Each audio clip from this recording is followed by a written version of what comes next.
Ossicat LR existe depuis 1999. Il est basé sur le principe d'un accompagnement, d'un réseau de coordination de parcours de soins, d'aide à la décision auprès des professionnels requérants, médecins, infirmiers, qui ne savent pas toujours comment prendre en charge les plaies complexes. Depuis 2012, nous avons la possibilité de faire ces actes en télémédecine, sans déplacement ni de l'expert ni du patient. N'importe quel soignant, médecin, infirmière qui est sur la région Occitanie peut faire appel à notre réseau en contactant un numéro de téléphone unique. Réseau SICAT Occitanie, bonjour. On va lui expliquer un petit peu le fonctionnement, lui demander de télécharger sur son smartphone une application qui va lui permettre de se mettre en contact avec nous de façon sécurisée, à la fois pour faire de la téléconsultation, c'est-à-dire un échange direct au lit du malade en visio, ou bien pour faire de la téléexpertise en nous envoyant des photos de façon sécurisée sur cette application. Un acte de téléconsultation, c'est-à-dire un échange direct, synchrone avec le soignant qui se trouve au lit du malade. Donc nous avons une plateforme sur laquelle je me connecte sur le poste expert. L'infirmier requérant qui est au lit du malade où le médecin qui est au lit du malade se connecte, lui de son côté, via une application sur son smartphone, avec un mode de connexion qui est extrêmement simple, simplement avec un code. Lorsque je vois que mon interlocuteur est présent sur la plateforme, je vais pouvoir rentrer en salle de téléconsultation et inviter mon interlocuteur à rentrer lui-même en salle. Nous allons ensuite discuter en visio de façon tout à fait fluide. Vous êtes d'accord pour la consultation se passe en visio? On vous a expliqué comment ça se passait? Vous êtes d'accord? Ah oui. Voilà, et bien écoutez, merci beaucoup pour votre collaboration et on essaie avec les infirmières de prendre des nouvelles dans quelques temps, voir si ces quelques mesures ont été efficaces. Très bien, merci à vous. D'accord. Merci. C'est bien. C'est un expert de C'est bien, c'est du direct, c'est de la photo directe. C'est vrai que sur certaines plaies où on voit qu'on galère pour arriver à un résultat, c'est vrai que le fait d'avoir ce réseau, je trouve que c'est bien de pouvoir travailler ensemble, quoi. Je trouve cette intervention très intéressante et elle devrait se généraliser pour les plaies chroniques. Je vais pouvoir, dans le dossier du patient, insérer les différentes photos, proposer un protocole local et une prise en charge globale sur le parcours du patient. À l'issue de cet échange, je pourrai ensuite éditer un compte rendu qui va en temps réel être envoyé aux différents interlocuteurs, notamment les infirmiers avec lesquels j'aurai échangé en direct, mais aussi le médecin traitant, le médecin coordonnateur de l'EHPAD ou les différents spécialistes qui gravitent autour du patient.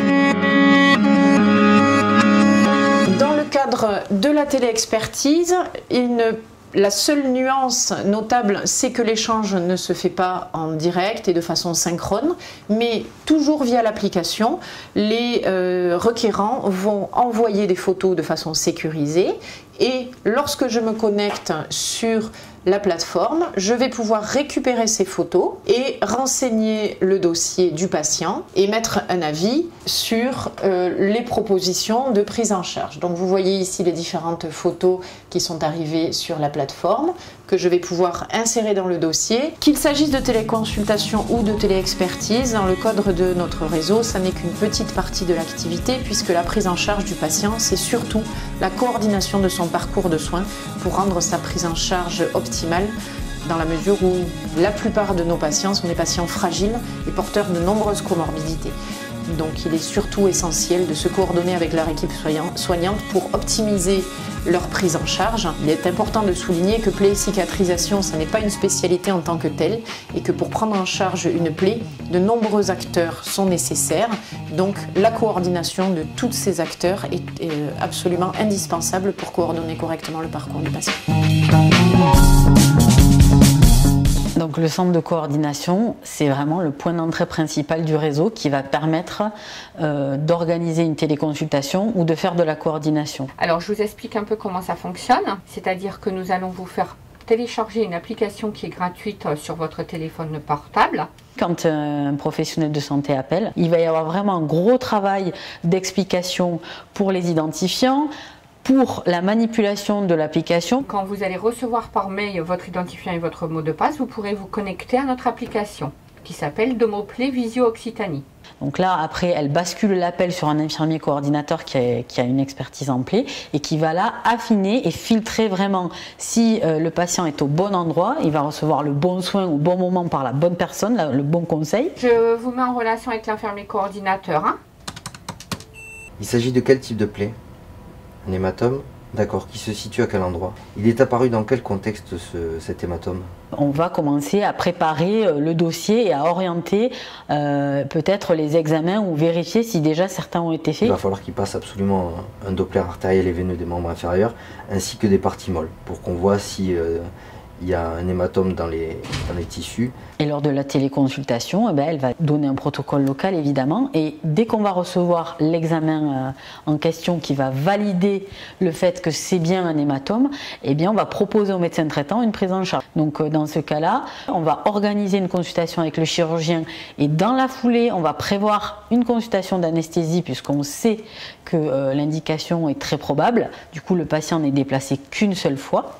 On va communiquer avec l'équipe en leur disant c'est tel jour, c'est telle date, qui viennent avec tout son dossier, ses examens, un bilan complet pour l'anesthésiste, sa dernière ordonnance, comme ça l'anesthésiste a toutes les informations. Bon Vanessa, c'est bon, hein? Ouais. Donc tu vas pouvoir la programmer, elle va rentrer en hospitalisation le 19. Donc ça serait bien que jeudi ou vendredi qui précède, on ait une télé-expertise pour confirmer l'hospitalisation. Okay. Et du coup, elle va sortir à J1. Et on fait la télé-expertise 48 heures après la sortie, donc prends les 2 rendez-vous pour pas gêner l'infirmière. Donc nous on s'articule avec l'équipe de premier recours pour savoir quelles sont les conditions de sortie, est-ce qu'ils peuvent le recevoir, est-ce qu'il faut mettre une HAD, est-ce qu'ils se sentent compétents. Et là où le réseau est intéressant, c'est qu'en s'articulant comme ça, le patient peut sortir rapidement, plus tôt, et 48 heures après on peut organiser une télé-expertise pour vérifier que tout se passe bien à domicile, que la cicatrisation évolue bien, que s'il y a eu une greffe, tout est bien, que les infirmières ne sont pas en difficulté parce que des fois elles n'ont pas l'habitude de ce genre de chirurgie, donc on les accompagne aussi, on les forme et du coup ça permet de déplacer la patiente le moins possible. Au final elle est déplacée une fois pour avoir l'avis du chirurgien et une fois pour aller directement en hospitalisation. La force du réseau, c'est de personnaliser la prise en charge en plaie et cicatrisation. On va adapter l'expertise qu'a le réseau en plaie et cicatrisation à l'expertise qu'a le soignant de son patient. Et ça c'est très intéressant aujourd'hui dans les maladies chroniques, on peut personnaliser la prise en charge et s'adapter aux possibilités et aux souhaits du patient parce qu'on a le retour de son soignant qui le connaît très bien. C'est vraiment la coordination qui doit être sur mesure pour que le parcours de soins soit à la fois adapté à l'état clinique du patient et aux ressources présentes dans son entourage, que ce soit sur le plan technique ou sur le plan, on va dire, social. La deuxième force, c'est que du coup, on forme le soignant.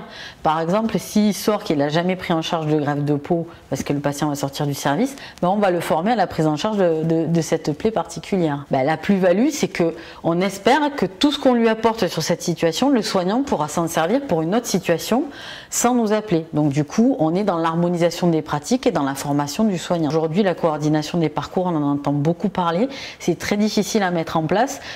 Le réseau le fait depuis des années, au début c'était assez informel et maintenant on a mis des mots dessus. On sait que c'est vraiment ce qu'on fait, c'est notre activité qui est propre et on la revendique parce que on est là pour soutenir les équipes, on s'adapte. Quand il y a beaucoup d'intervenants par exemple sur une situation, le réseau va faciliter, va permettre de faire communiquer tous les acteurs, faire du lien entre un chirurgien, un médecin, l'équipe de premier recours, tout le monde va apporter et c'est là qu'on est pertinent, c'est là qu'on devient bon. Mais il faut qu'il y ait quelqu'un qui fasse le lien entre tous ces intervenants et le réseau fait ça. Aujourd'hui, le réseau, c'est 5 personnes qui travaillent à temps plein pour le call center, 7 médecins de différentes disciplines, 12 infirmiers experts qui travaillent en délégation, article 51. Le réseau, c'est depuis 2012 5000 patients pris en charge, environ 1400-1500 patients par an. C'est 12 000 actes de télémédecine et c'est un coût divisé par 2 par rapport au déplacement classique d'un patient.